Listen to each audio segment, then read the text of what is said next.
Dear student, স্ক্রিনের ওপর শতকরা চ্যাপ্টারের যে প্রশ্নটা দেখা যাচ্ছে প্রথমে পড়ে নিই মন দিয়ে, তারপর অঙ্কটা আমরা প্র্যাকটিস করবো। ওকে, কি বলেছে দেখো, দুটি সংখ্যা একটি তৃতীয় সংখ্যা থেকে যথাক্রমে 30% এবং 37% কম।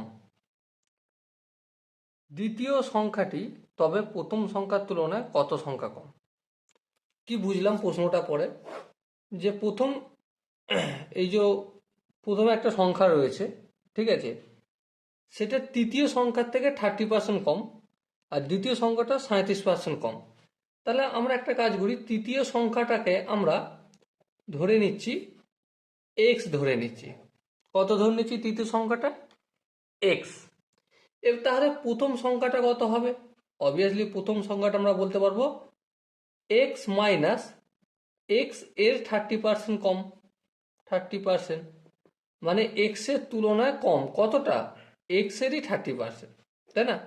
এটা যদি আমরা একটু ক্যালকুলেশন করি কি পাবো? X minus x into 30/100। এবারে যদি ভগ্নাংশের যোগটোগ করি তাহলে পাবো আমরা কত? 70x/100। ওকে, এবার দেখো দ্বিতীয় সংখ্যাটা কত? দ্বিতীয় সংখ্যাটা তৃতীয় সংখ্যা থেকে কত কম? কোশ্চেনে বলে দেওয়া রয়েছে 37% কম, তাই না? তাহলে এক্স এর থেকে কম কত পার্সেন্ট? এক্স এরই মানে তৃতীয়রই 37 এই পার্সেন্টেজ। এটা যদি ক্যালকুলেশন করি কত হবে?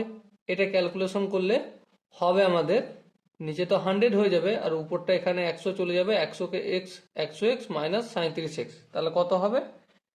63x। বেশ, 63।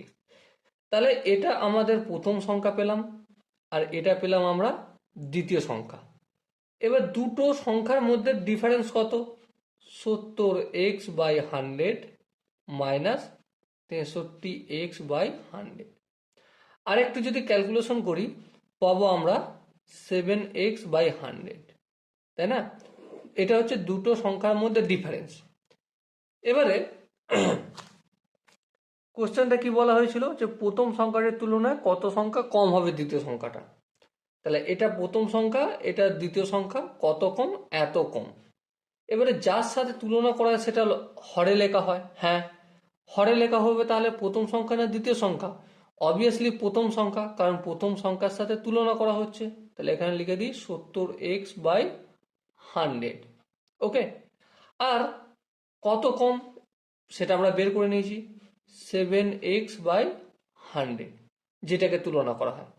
আর একটু যদি ক্যালকুলেশন করি আমরা 7x/100, এবারে এটা ভাগ চিহ্ন, এটাকে গুণ চিহ্ন করে দেবো, আর এই 100টা উপরে চলে যাবে, আর এই 70x নিচে চলে আসবে। এই এক্স কাটা যাবে, 100 কেটে যাবে, 7 1 7, 7 10 70।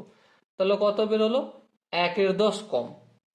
এবারে এর উত্তরটা আমাদেরকে পার্সেন্টেজে করতে বলেছে। কিসে করতে বলেছে? পার্সেন্টেজে করার নিয়ম কি? সিম্পলি নিচে আমাকে 100 আনতে হবে। নিচে যদি 100 আনতে হয় তাহলে নিচে আমি 10 দিয়ে গুণ করব, আর উপরেও 10 দিয়ে গুণ করতে হবে। তাহলে 10 10 কত হলো? 100, আর উপরে 1 আর 10 গুণ করলে 10, তাহলে 10/100। আর 10/100 মানে কি? আমরা অলরেডি শিখে আসছি 10/100 মানে 10%। ওকে, সো এখানে কোন অপশনটা ঠিক হবে? Option B is the right answer. I hope এই কোশ্চেনের কনসেপ্টটা প্রত্যেকের বোঝা গেছে। যদি কোনো জায়গায় বুঝতে অসুবিধা থাকে, কনফিউশন থাকে, কমেন্ট সেকশন তো রয়েছে, কমেন্টে অবশ্যই জানিও।